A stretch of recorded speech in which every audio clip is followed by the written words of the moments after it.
Hello student, मैं दिनेश कुमार आज फिर आया हूँ एक नई वीडियो के साथ में। तो आपका स्वागत है मेरे YouTube channel digital computer society में। तो चलिए स्टार्ट करते हैं आज की क्लास। काफ़ी स्टूडेंट के कमेंट आ रहे थे कि सर टैली की वीडियो बनाइए, तो मैंने टैली की वीडियो भी मैं बनाने वाला हूँ। तो आज की क्लास में हम बात करेंगे टैली के बारे में। तो टैली ERP 9 तो ये क्या है, किस तरीके से हम इसमें वर्क करते हैं। तो टैली जो होता है अकाउंटिंग का वर्क करने के लिए हमें एक टैली सॉफ्टवेयर की आवश्यकता होती है। तो टैली सॉफ्टवेयर किस तरीके से हम इंस्टॉल करते हैं, डाउनलोड कैसे करते हैं और उस पर किस तरीके से काम किया जाता है, तो इसी के बारे में हम सीखेंगे। तो आज की वीडियो में हम सिर्फ इंट्रोडक्शन के बारे में बात करेंगे, टैली क्या है और उसकी क्या क्या टर्मिनोलॉजी है, क्या क्या बेसिक्स टर्मिनोलॉजी हैं, तो इनके बारे में आज समझेंगे। तो स्टार्ट करते हैं, चलिए टैली के बारे में। सबसे पहले हम स्टार्ट करते हैं इंट्रोडक्शन से। इंट्रोडक्शन की टैली है क्या और इसमें किस तरीके से काम करेंगे। तो किसी भी कंपनी का लेखा जोखा रखने के लिए हम ऑनलाइन या ऑफलाइन किसी भी एक तरीके को यूज़ करते हैं।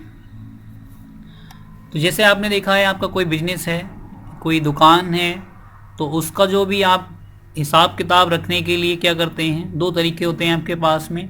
या तो आप उसे ऑफलाइन करेंगे या ऑनलाइन करेंगे। ऑफलाइन मतलब आप कोई लेज़र लेते हैं, लेज़र में उनका हिसाब किताब पेन से लिख कर करते हैं। देन दूसरा तरीका होता है आपका, वही हिसाब किताब आप कंप्यूटर के माध्यम से कर सकते हैं। तो ऑफलाइन लेखा जोखा हम लेज़र वही खातों में रखते हैं और ऑनलाइन लेखा जोखा रखने के लिए हम कंप्यूटर का उपयोग करते हैं। तथा कंप्यूटर पर हिसाब किताब रखने के लिए हमें भिन्न भिन्न प्रकार के सॉफ्टवेयर की आवश्यकता होती है। अब जो हम कंप्यूटर पे काम करते हैं, तो कंप्यूटर पर ये जो लेखा जोखा रखने के लिए, अकाउंटिंग का हिसाब किताब रखने के लिए हमें एक अकाउंटिंग सॉफ्टवेयर की आवश्यकता पड़ेगी। तो ये अकाउंटिंग सॉफ्टवेयर मार्केट में कई प्रकार के आते हैं, अलग अलग प्रकार के आपके यहाँ पर सॉफ्टवेयर मिलते हैं। तो सबसे ज़्यादा यूज़ होने वाला जो आपका सॉफ्टवेयर है अकाउंटिंग के लिए, वो टैली है। तो अकाउंटिंग के लिए कार्य करने के लिए टैली एक लोकप्रिय सॉफ्टवेयर है, जो कि आपका सबसे ज़्यादा वर्ल्ड में यूज़ होने वाला है। जो कि एक इंडिया की एक कंपनी है बेंगलोर में, टैली सॉल्यूशन के नाम से। तो ये कंपनी का सॉफ्टवेयर है। तो सबसे ज़्यादा ये यूज़ होता है क्योंकि इसमें आप किसी भी इंडस्ट्री का काम इजीली कर सकते हैं। तो इसकी फुल फॉर्म क्या होती है, full form of tally ERP 9। तो ERP का मतलब होता है enterprise resource planning. Enterprise resource planning, आप हर प्रकार की इंडस्ट्री का वर्क यहाँ पर ईजिली कर सकते हैं। चाहे आप वो किराना की शॉप हो, आपकी मैन्युफैक्चरिंग कंपनी हो, मेडिकल शॉप हो, कोई इंस्टीट्यूट हो, या कोई स्कूल की अकाउंटिंग करनी है आपको, तो हर प्रकार की अकाउंटिंग के लिए ये सॉफ्टवेयर आपके लिए बेस्ट है। इसलिए सबसे ज़्यादा यूज़ होने वाला ये सॉफ्टवेयर आपका टैली है। वैसे मार्केट में आपको और भी सारे सॉफ्टवेयर मिल जाएंगे। आपको टैली मर्क के नाम से मिलता है, विजी मिलेगा, और भी बहुत सारे सॉफ्टवेयर हैं जिनमें आप काम कर सकते हैं। तो सबसे पहले हम जानेंगे कि कुछ बेसिक जो टर्मिनोलॉजी होती हैं, जो वर्क हम करने वाले हैं टैली में। तो थोड़ा हम जानेंगे कि अकाउंट के बारे में, अकाउंट क्या है, उसमें कौन कौन से शब्द यूज़ किए जाते हैं, जिनके बारे में जानना बहुत ज़रूरी है। तो सबसे पहले बात करते हैं डेफिनेशन ऑफ अकाउंटिंग की। जो छोटे छोटे शब्द हैं, इनके बारे में जब तक हमें नॉलेज नहीं होगी तो हम अकाउंट को अच्छे तरीके से समझ नहीं पाएंगे। तो सबसे पहले बात करते हैं ट्रेड। अभी ट्रेड क्या होता है, ट्रेड होता है व्यापार। ट्रेड व्यापार, जिस आपने सुना होगा कि ये ट्रेड है, ट्रेड व्यापार होता है। तो व्यापार होता क्या है, चलिए जानते हैं इसके बारे में। तो कोई भी कार्य जिसमें वस्तुओं को क्रय विक्रय लाभ कमाने के उद्देश्य से किया जाता है, व्यापार कहलाता है। अब आपने कोई भी ऐसा काम जिसमें आप वस्तुओं को बेचते हैं, खरीदते हैं और उनसे प्रॉफिट लेते हैं, तो इस किसी वस्तु को बेचने या फिर खरीदने तथा उसे लाभ कमाने के उद्देश्य से किया जाता है, तो वो क्या कहलाता है, आपका व्यापार कहलाता है। कोई भी ऐसा काम जिसको आपने लाभ कमाने के उद्देश्य से कि आपको कुछ अर्निंग हो जाए, उस उद्देश्य से आपने किसी वस्तु को बेचा या खरीदा, तो ये क्या कहलाएगा, आपका ये व्यापार कहलाता है। देन प्रोफेशन क्या होता है, प्रोफेशन होता है कोई भी कार्य जिसमें पूर्व प्रशिक्षण की आवश्यकता होती है, पेशा कहलाता है। जैसे वकील, अध्यापक, कोई टीचर है, आपको टीचर बनने के लिए आपको सबसे पहले आपको एक ट्रेनिंग की ज़रूरत पड़ेगी। आप एक वकील बनना चाहते हैं, तो वकील बनने के लिए आपको वकील की पढ़ाई करनी पड़ेगी, लॉ की पढ़ाई करनी पड़ेगी, और आपको एक ट्रेनिंग की आवश्यकता होगी। तो पेशा क्या होता है, किसी भी काम को करने के लिए उसमें उससे पहले आपको एक प्रशिक्षण, एक ट्रेनिंग की आवश्यकता होती है, वह क्या कहलाता है, आपका पेशा कहलाता है। देन अब बात करते हैं बिजनेस की। तो ट्रेड और बिजनेस दोनों अलग अलग शब्द हैं, इनमें थोड़ी समानता है। तो बिजनेस क्या होता है, व्यवसाय, ऐसा कोई कार्य जो लाभ प्राप्त करने के लिए किया जाता है, किया गया हो, व्यवसाय कहलाता है। जैसे बैंक, बीमा इत्यादि। अब बैंक क्या है, बैंक में हम पैसे डालते हैं, बैंक में पैसे डालते हैं कि हमें पैसे उसमें कुछ हमें बढ़ के मिले। बीमा हम इसलिए कराते हैं ताकि हमें बीमा में कुछ हमें पैसा लाभ प्राप्त हो, कि हमारा बीमे में पैसा बढ़ जाए और हमारी सेफ्टी भी रहे। बैंक में पैसा सेफ रहता है, बीमा में हमारा पैसा सेफ रहता है, तो बिजनेस कहलाएगा। कि ऐसा कोई भी कार्य जिसमें हमें प्रॉफिट होता है, प्रॉफिट करने के लिए किया जाता है, वो व्यवसाय कहलाता है। देन नेक्स्ट बात करते हैं ऑनर। अब बात करते हैं ऑनर कौन होता है, मालिक कौन होता है। किसी भी बिजनेस का मालिक होगा कोई ना कोई, कि मालिक है कौन। तो सबसे पहले वह व्यक्ति या व्यक्तियों का समूह जो व्यापार में आवश्यक पूंजी लगाते हैं, व्यापार संचालन करते हैं, व्यापार का जोखिम उठाते हैं तथा लाभ व हानि के अधिकारी होते हैं, वह व्यापार के स्वामी कहलाते हैं। जैसे आप कोई मालिक क्या होता है, कोई वह व्यक्ति जो किसी बिजनेस को स्टार्ट करता है, उसमें पूंजी लगाता है, अपना पैसा लगाता है।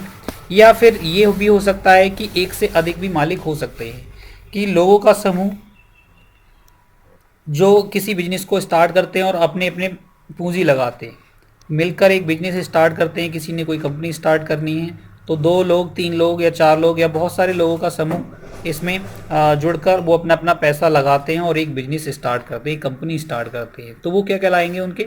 अब उस बिजनेस में होने वाले मुनाफे को, उसमें जो हानि होने वाली है उसको वो उठाने के लिए तैयार हैं। कि अगर उसमें प्रॉफिट होता है तो उनने जो भी पूंजी लगाई है उसके अनुसार वो अपनी लाभ को आपस में बांट लेते हैं, और हानि होती है तो हानि को भी उसी तरीके से बांटा जाता है। तो वो क्या कहलाते हैं, आपके किसी भी कंपनी या बिजनेस के मालिक या ओनर कहलाते हैं। अब बात करते हैं पूंजी क्या होती है, कैपिटल। कैपिटल वह धनराशि जो व्यापारी माल, रोकड़ अथवा संपत्ति के रूप में लगाकर प्रारंभ करता है, पूंजी कहलाती है। तो बिजनेस को स्टार्ट करने के लिए जो भी पैसा लगाया जाता है, जो धन लगाया जाता है, वह क्या कहलाता है, आपका पूंजी कहलाता है। देन अब बात करते हैं ड्राइंग। तो ड्राइंग क्या होती है, जैसे आपका कोई बिजनेस है, बिजनेस में आपकी कपड़े की दुकान है, चलिए मान लेते हैं आपकी कपड़े की दुकान है। अब आपको कपड़ा खरीदना है अपने घर के लिए, बच्चों के लिए, खुद के लिए कपड़ा खरीदना है, तो आप क्या करेंगे, अपनी दुकान से कुछ कपड़ा निकाल लेंगे। तो अपना ही व्यापार है, अगर अपने व्यापार में से कुछ अपनी ज़रूरत के अनुसार हम कुछ वस्तु को निकालते हैं तो क्या कहलाता है, आपका आहरण या निजी व्यय कहलाता है, जिसको हम ड्राइंग अकाउंट के अंतर्गत रखते हैं। तो व्यापारी अपने निजी कार्य के रोकड़ या माल फर्म से निकालता है तो आहरण कहलाता है।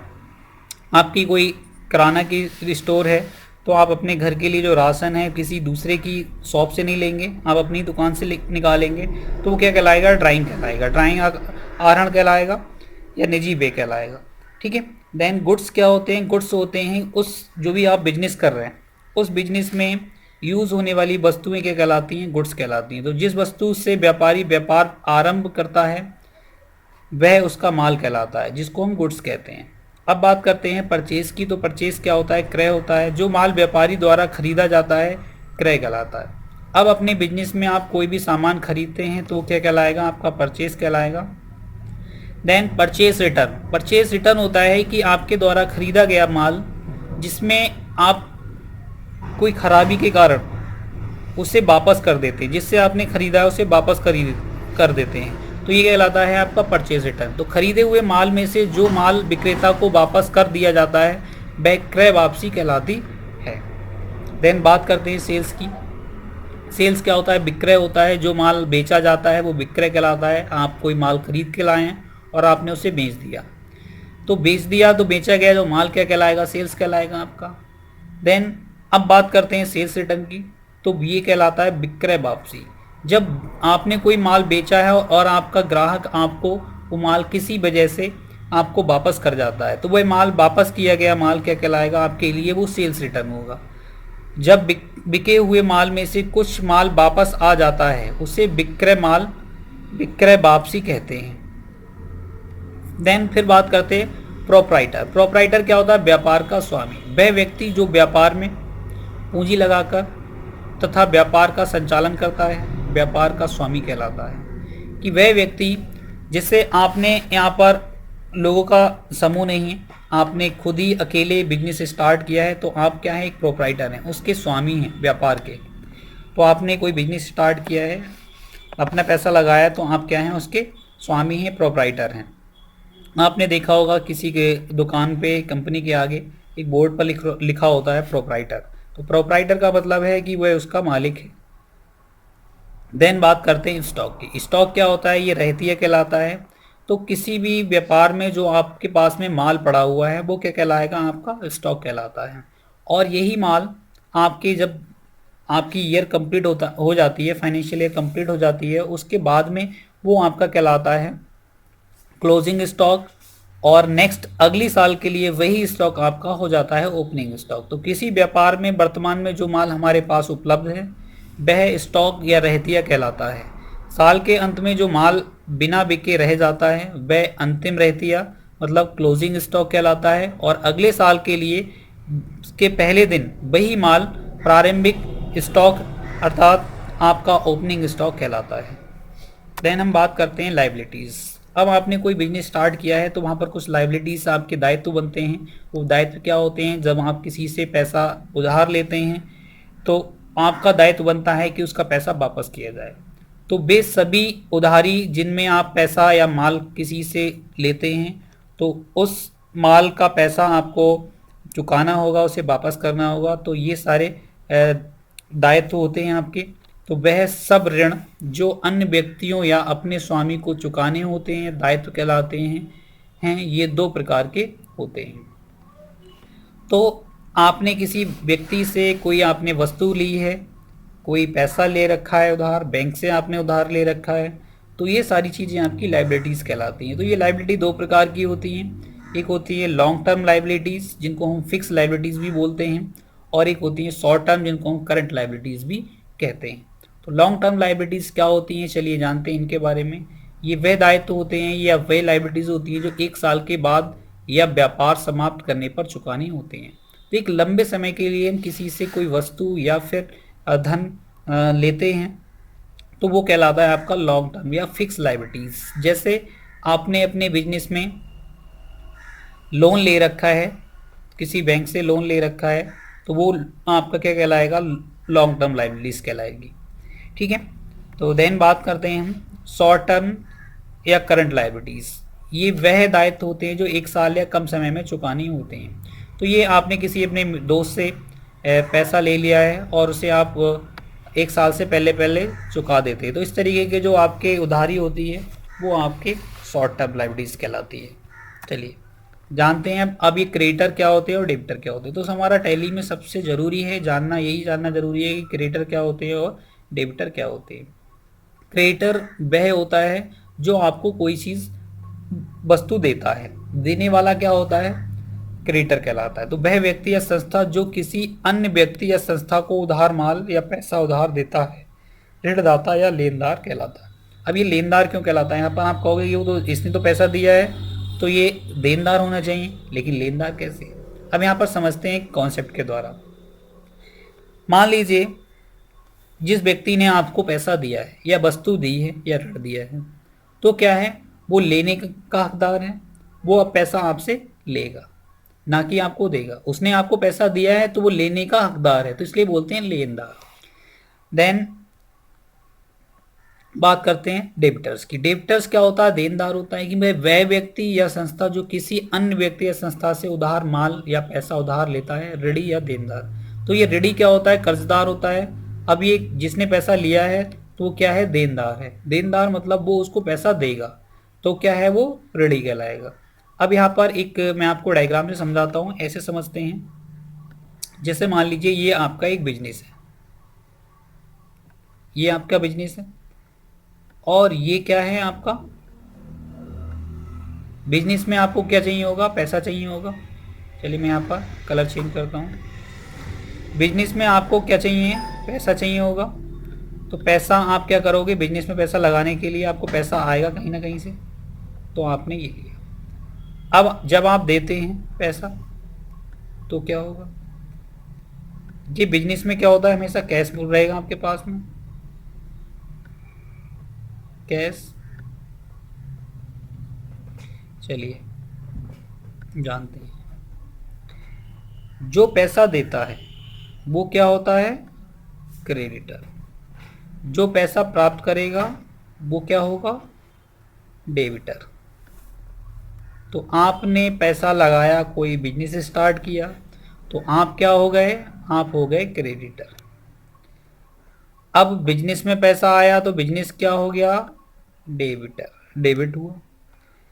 तो यहाँ पर जब बिजनेस जिसके पास जाता है पैसा वो प्लस होता है, जिसके पास से जाता है वो माइनस होता है। देन अब बिजनेस में से आप किसी को पैसा देंगे तो आपका बिजनेस क्या होगा, क्रेडिट मतलब माइनस होगा, और जो प्राप्त करेगा पैसा वो क्या होगा, वो डेबिट होगा, तो वो क्या हो जाएगा, प्लस हो जाएगा। तो चलिए इसमें समझते हैं। जैसे मान लीजिए राम ने 1,00,000 रुपए लगाकर बिजनेस स्टार्ट किया, तो राम क्या होगा, पैसा देने वाला, तो राम क्या हो गया, क्रेडिटर हो गया। ठीक है, तो राम क्रेडिटर हो गया, डेबिटर कौन होगा, आपकी कंपनी जो कैश है। ठीक है, आपका बिजनेस जिसको हमने क्या किया, ये बिजनेस है आपका, बिजनेस।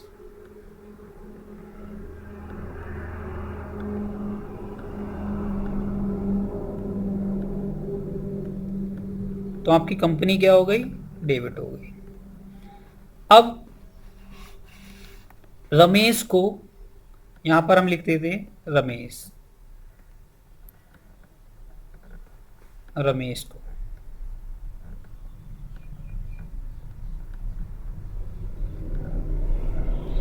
रमेश को 50,000 रुपए दिए। तो अब कंपनी क्या हो रही है हमारी, हमारा बिजनेस क्या हो रहा है, क्रेडिट हो रहा है, और रमेश क्या हो रहा है, डेबिट हो रहा है। तो चलिए इसको समझते हैं। जैसा कि यहां पर दे रखा है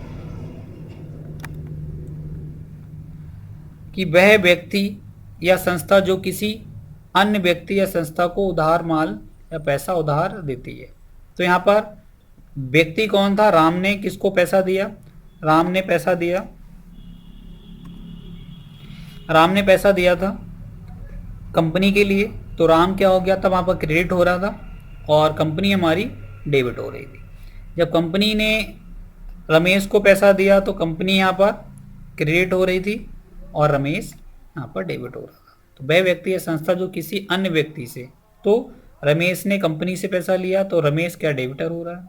तो रमेश देनदार है, रमेश अब पैसा वापस लौटाएगा किसे, कंपनी को, हमारे बिजनेस को लौटाएगा। हम किससे लेंगे, हमने जिसको दिया है उससे लेंगे। तो देन हम बात करते हैं एसेट्स की। एसेट्स क्या होते हैं, एसेट्स होती है संपत्ति हमारी। तो हमारे बिजनेस में जो भी हम सामान वस्तुएं लगाते हैं या जो पैसा लगाते हैं वो क्या होती है, हमारी सब एसेट्स होती है। तो व्यापार में समस्त वस्तुएं जो संचालन में सहायक होती हैं संपत्ति कहलाती हैं। तो हमारे बिजनेस में जो हमारा फर्नीचर है, मशीनरी है, कैश है, बैंक्स हैं, बैंक में जो हमारा पैसा पड़ा हुआ है, वो सारा कुछ क्या है, हमारी एसेट्स है। तो एसेट्स हमारे व्यापार में लगाई गई प्रत्येक समस्त वस्तुएं क्या कहलाती हैं, एसेट्स कहलाएंगे आपकी। ये दो प्रकार की होती हैं। फिक्स एसेट्स मतलब अचल या स्थायी संपत्ति, कि हमारे बिजनेस में एक ऐसी संपत्ति जो फिक्स कर दी गई, जो 1 साल से पहले आप चेंज नहीं करने वाले, उसे बेचने वाले नहीं हो या उसे बदलने वाले नहीं हो, तो वे सारी वस्तुएं आपकी क्या कहलाएंगी, आपकी फिक्स एसेट्स कहलाएंगी। जैसे वे वस्तुएं जो व्यापार को चलाने के लिए स्थायी रूप से खरीदी जाती हैं, स्थायी संपत्ति कहलाती हैं, और जिन्हें बेचने के लिए नहीं खरीदा जाता। जैसे भवन, आपने कोई बिल्डिंग खरीदी है, मोटर गाड़ी, कोई आपने गाड़ी खरीद रखी है, फर्नीचर लगाया है, कंप्यूटर्स लगाए हैं, आपने कोई पेंटिंग कराई है, टाइल्स लगाई है, तो ये सारी चीज़ें क्या होती हैं, आपने फैन लगाए, तो ये सारी चीज़ें हैं। आप ये तो है नहीं कि अभी लेके आए और आपने उसे कल को बेच दिया।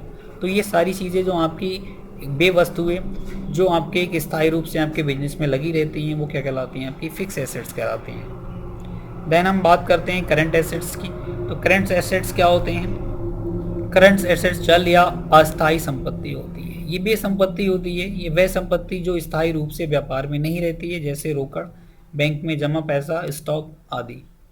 अब आपके पास में जो भी कोई स्टॉक पड़ा हुआ है, पैसा है, कैश पड़ा हुआ है, बैंक में कुछ पैसा जमा हुआ है, आपने किसी को उधार दे रखा है पैसा, या सामान उधार दे रखा है, आपके पास कच्चा माल पड़ा हुआ है, ये सारी चीज़ें क्या हैं? आपकी करंट एसेट्स हैं। इन्हें कभी भी आप पैसे में बदल सकते हो। बैंक का पैसा आप कभी भी निकाल सकते हो। कैश है आपके पास में, वो भी आपका करंट एसेट्स है। आपने किसी को माल दे रखा है, वस्तुएं बेच रखी हैं, तो उससे पैसा कभी भी ले सकते हो। आपके पास में कच्चा माल पड़ा हुआ है तो वो आप कभी भी उसे बेचकर पैसे में कन्वर्ट कर सकते हो। आपके पास स्टॉक है, उसे बेचकर आप कभी भी पैसे में कन्वर्ट कर सकते हो। तो ये सारी चीज़ें आपकी क्या कहलाती हैं? आपकी करंट एसेट्स कहलाती हैं। तो चलिए नेक्स्ट बात करते हैं एक्सपेंसेस। जो अब आपका व्यापार है तो व्यापार में खर्चे भी होते हैं। तो व्यापार में खर्चे होंगे माल आपको लाने के लिए या माल बेचने के लिए, जो आपने खर्चे किए हैं वो खर्चे कहलाएंगे एक्सपेंसेस। लाइट के खर्चे होते हैं, रेंट देना होता है, आपको लाइट का खर्चा है, सैलरी देनी है, तो ये सारे क्या हैं? आपके एक्सपेंसेस है। तो माल को खरीदने तथा बेचने में जो खर्चे होते हैं वो क्या कहलाते हैं? आपके एक्सपेंसेस या व्यय कहलाते हैं। तो ये एक्सपेंसेस दो प्रकार के होते हैं, एक डायरेक्ट एक्सपेंसेस और इनडायरेक्ट एक्सपेंस। डायरेक्ट एक्सपेंस मतलब प्रत्यक्ष व्यय और इनडायरेक्ट एक्सपेंसेस अप्रत्यक्ष व्यय। तो ये बे खर्चे होते हैं। तो चलिए सबसे पहले बात करते हैं डायरेक्ट एक्सपेंसेस के बारे में। तो ये बे खर्चे होते हैं जिन्हें व्यापारी माल खरीदते वक्त करता है या माल के उत्पादन में करता है, अर्थात कच्चे माल पर होने वाला खर्चा प्रत्यक्ष व्यय कहलाता है। मान लीजिए आपने कोई प्रोडक्ट बना रहे हैं, तो उस प्रोडक्ट को बनाने में जो भी खर्चा आता है, लाइट, लेबर और उसका मटेरियल्स पर जो भी खर्चा आएगा और जो उसका भाड़ा है, तो जो भी खर्चा आएगा वो सब क्या कहलाएगा? आपका डायरेक्ट एक्सपेंसेस कहलाएगा। देन जैसे आपने एक प्रोडक्ट बनाया तो उसमें किसी फैक्ट्री का लाइट बिल है, तो वो क्या है? आपके प्रोडक्ट की कॉस्ट पर इफेक्ट डालेगा। आपकी लेबर है, माल को लाने में जो खर्चा हुआ है वो सारा कुछ क्या कहलाएगा? आपका डायरेक्ट एक्सपेंस कहलाता है।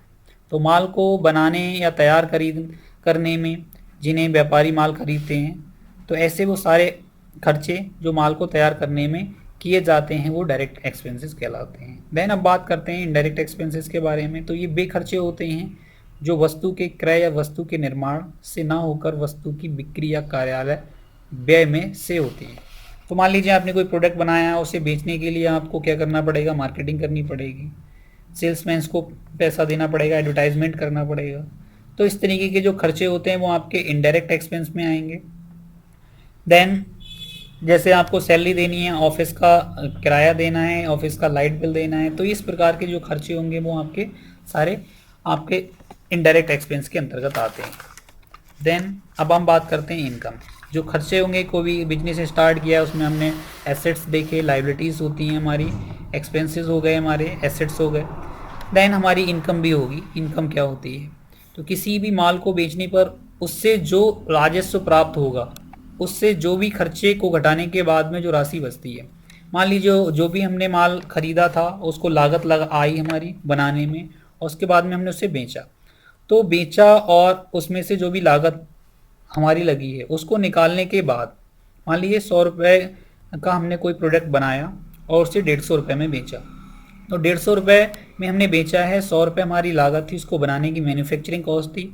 तो जो 50 रुपये बचा है, कि 150 रुपये जो हमने बेचा है, 150 में से हमने 100 रुपये उसकी लागत निकाल दी, तो हमारे पास में 50 रुपये बचता है। तो वो हमारी क्या होगी? इनकम होगी, वो हमारा प्रॉफिट होगा।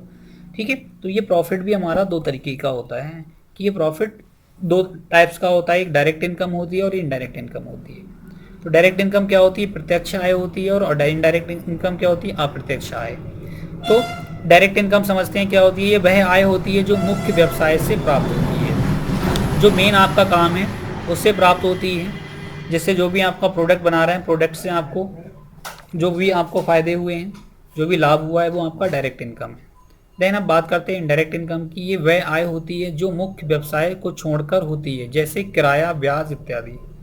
जैसे आपका जो मेन बिजनेस है, मेन बिजनेस के अलावा आपने जो भी काम कर रखा है, आप किसी को एडवाइस देते हैं तो एडवाइस का चार्ज करते हैं। आपके पास कोई किराएदार रहता है, आपका मकान है तो वो किराएदार जो रहते हैं तो वहाँ से जो किराया आता है वो भी आपको किसी चीज़ की कमीशन मिलती है तो वो कमीशन आपकी क्या है, इनडायरेक्ट इनकम, जो रेगुलर नहीं है, आपकी मेन इनकम नहीं है। क्योंकि मेन इनकम आपकी डायरेक्ट ही है, जो भी आपका बिजनेस है उसी से आपको डायरेक्ट इनकम होने वाली है, तो वो डायरेक्ट इनकम कहलाएगी। इनडायरेक्ट इनकम का कुछ पता नहीं है कि आपने किसी को एडवाइस दी, मान लीजिए इस मंथ आपने किसी को एडवाइस दी तो आपको वहाँ पर इनकम होगी, अदरवाइज इनकम नहीं होगी। किराएदार आपका छोड़ के चला जाता है, किराएदार है तो आपको मिलेगा, इनकम होगी, अदरवाइज नहीं होगी, जो कि आपका मेन बिजनेस नहीं है। तो इस तरीके की इनकम क्या कहलाती है, आपकी इनडायरेक्ट इनकम कहलाती है। तो बात आती है जो भी हमने अब बात करते हैं डिस्काउंट की। डिस्काउंट क्या होता है, बट्टा या छूट कहलाता है। जो भी प्रोडक्ट आपने बनाया है वो आप जब बेचने जाते हैं तो मार्केट में, तो आप वहाँ पर ज़रूरी नहीं है जो आपका प्रिंट रेट है उसी पर आप बेचें, तो वहाँ पर आपकी बार्गेनिंग होती है। बार्गेनिंग में क्या होता है, कुछ लोग आपसे छूट चाहते हैं तो आपको वहाँ पर छूट देनी पड़ती है, क्योंकि मार्केट में आपके जैसा प्रोडक्ट और भी लोग बनाते हैं, तो वहाँ पर कंपटीशन में आपको अपने ग्राहक को माल बेचने के लिए वहाँ पर कुछ बार्गेनिंग में छूट देनी पड़ती है। तो व्यापारी द्वारा दिए जाने वाली रियायत छूट या बट्टा कहलाती है। ये 2 प्रकार की होती है। तो ये छूट जो है 2 प्रकार की है। आप किस तरीके से इसको छूट देती हैं, तो सबसे पहला होता है ट्रेड डिस्काउंट, व्यापारिक भट्टा। व्यापारी माल बेचते समय ग्राहक के माल में जो छूट देता है वह व्यापारिक भट्टा कहलाता है, या बिल में कुछ पैसे कम कर देता है। तो ये क्या कहलाएगा, जब हम कोई अपना व्यापार में कोई सामान बेचते हैं तो क्या होता है, माल में कुछ छूट दे दी जाती है, उसी समय ग्राहक के माल में जो छूट देता है वह व्यापारिक भट्टा कहलाता है। या मान लीजिए हमारा बिल 1000 रुपये का बना है और हमने उसे 200 रुपये की छूट दे दी, तो हमारा ये कहलाएगा आपका ट्रेड डिस्काउंट, जिसमें हमने 1000 रुपये का बिल बना और उसे 200 रुपये की छूट दे दी, तो ये क्या कहलाएगा, आपका ट्रेड डिस्काउंट कहलाएगा। देन कैश डिस्काउंट क्या होता है, नगद भट्टा।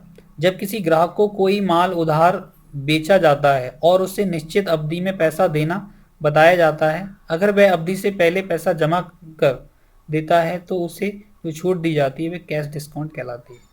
जैसे मान लीजिए हमने किसी को माल बेचा और माल बेचा वो 10 दिन के बाद हमें पैसा देने वाला है, 10 दिन के लिए पैसा देने वाला 10 दिन के बाद में, और वो हमें 10 दिन से पहले अगर पैसा दे देता है तो हम क्या करते हैं, उसे कुछ डिस्काउंट कर देते हैं, क्योंकि वो कहता है कि भाई साहब मैं आपको पैसा टाइम से पहले दे दूंगा, आप कुछ और डिस्काउंट कर दीजिए, मैंने आपको दे दिया, तो हम उस टाइम पर देख सकते हैं। जैसे आप यहाँ पर ऐसे बार्गेनिंग में भी कर सकते हैं। मान लीजिए आपने कि कोई सामान खरीदने जा रहे हैं तो वहाँ पर उसने प्राइस बताया आपको 100 रुपये का, तो 100 रुपये का आप उसने प्राइस बनाया, तो आपने कहा कि भाई ये मैं आपको एक आइटम के उसने आपको 100 रुपये बताएं, तो आपने कहा कि मुझे 5 आइटम खरीदने हैं तो आप इसका रेट कुछ कम लगा लीजिए। तो आपने कहा चलो ठीक है, आप इसे ज़्यादा अगर ख़रीदते हैं तो आपको हम ये 100 रुपये की जगह 80 रुपये का लगा देंगे। तो आपको ये वैसे आपका अगर ये एक एक करके आप बेचते हो तो आपका ये 5 पीस आपके 500 रुपये के होते हैं, और आपने अगर वो एक साथ खरीदता है आपसे तो आपने क्या किया, उसे 400 रुपये में दे दिया 80 रुपये के हिसाब से। तो आपने यहाँ पर क्या किया, उसे कैश में डिस्काउंट दे दिया। तो इस तरीके का ये जो डिस्काउंट होता है वो आपका कैश डिस्काउंट कहलाता है। अब बात करते हैं रेवेन्यू की। रेवेन्यू क्या होता है, हमारा जो हमारा इनकम होती है वो रेवेन्यू कहलाता है, राजस्व कहलाता है। जो हमारा लाभ होता है वो रेवेन्यू कहलाता है। तो माल को बेचने पर जो प्राप्ति होती है वह राजस्व कहलाता है। तो रेवेन्यू कहते हैं ना कि हमारा कि बिजनेस का इस साल इतना रेवेन्यू गया, तो इस तरीके का जो आपको माल को बेचने पर जो आपको धन प्राप्त होता है वह राजस्व कहलाता है, रेवेन्यू कहलाता है। अब बात करते हैं बैड डेब्ट्स। बैड डेब्ट्स क्या होता है, डूबत ऋण। जब आप किसी को माल बेचते हैं और वहाँ से आपको माल के बदले में पैसा नहीं मिलता है या कुछ आपका माल ख़राब हो जाता है, तो उस तरीके का जो आपका वहाँ पर आपका पैसा डूबता है, आपको इनकम नहीं होती है, आपको हानि होती है, तो वो क्या कहलाता है, आपका बैड डेब्ट्स कहलाता है। जब उधार की रकम वापस नहीं मिलती है उसे डूबक ऋण कहते हैं। आपने किसी को पैसा दे दिया है उधार और वो वापस नहीं करता है तो आपका क्या है, डेब्ट्स चला जाएगा, बैड डेब्ट्स। आपने किसी को पैसा दिया है वो वापस नहीं मिलने का। देन हम बात करते हैं ट्रांजैक्शन। ट्रांजैक्शन क्या होता है, लेन देन होता है। व्यापार में जिन वस्तुओं का क्रय विक्रय होता है उन्हें लेन देन कहते हैं। देन बात करते हैं वाउचर की। तो वाउचर क्या होते हैं, प्रमाणक होते हैं। प्रमाणक जब भी आपने देखा होगा किसी बैंक में आप पैसे जमा करने जाते हैं, निकालने जाते हैं, तो आपसे एक वाउचर भरने के लिए एक स्लिप मिलती है, तो वो वाउचर कहलाते हैं। उसी तरीके से आपके टैली में भी आप जो एंट्रियां करते हैं तो वो वाउचर होते हैं। आपकी बैंक की एंट्री करनी है तो आपको कॉन्ट्रा वाउचर में करनी है, आपने कोई माल खरीदना है तो परचेस वाउचर में आपकी एंट्री होगी, और बेचना है तो सेल वाउचर में होगी। पैसा लेना है आपको तो रिसीव, और आपको जब पैसा किसी को देना है तो वो पेमेंट वाउचर में। तो इस तरीके से ये वाउचर होते हैं व्यापार संबंधी सभी व्यवहारों के लेन देन के प्रमाणों के लिए जो डॉक्यूमेंट लिए या दिए जाते हैं प्रमाणक कहलाते हैं, यहाँ वाउचर कहलाते हैं। लेजर क्या होते हैं? लेजर एक बुक होता है जिसमें पर्सनल, रियल या नॉमिनल के सभी अकाउंट होते हैं, जिनकी एंट्री जर्नल या सहायक पुस्तिका में होती है। तो इसमें हमने पढ़ा, टैली में आज पढ़ा कि बेसिक टर्मिनोलॉजी हमने पढ़ी। तो फिर मिलते हैं एक नई वीडियो में। तो आपको वीडियो पसंद आया हो तो वीडियो को लाइक करें, दोस्तों के साथ शेयर करें, बेल आइकन को प्रेस करें, जिससे मेरे आने वाली प्रत्येक वीडियो का नोटिफिकेशन आपको मिलता रहे। वीडियो को अंत तक देखने के लिए आपका प्रेम पूर्वक धन्यवाद। फिर मिलते हैं एक नई वीडियो के साथ में, तब तक के लिए नमस्कार, जय हिंद, जय भारत।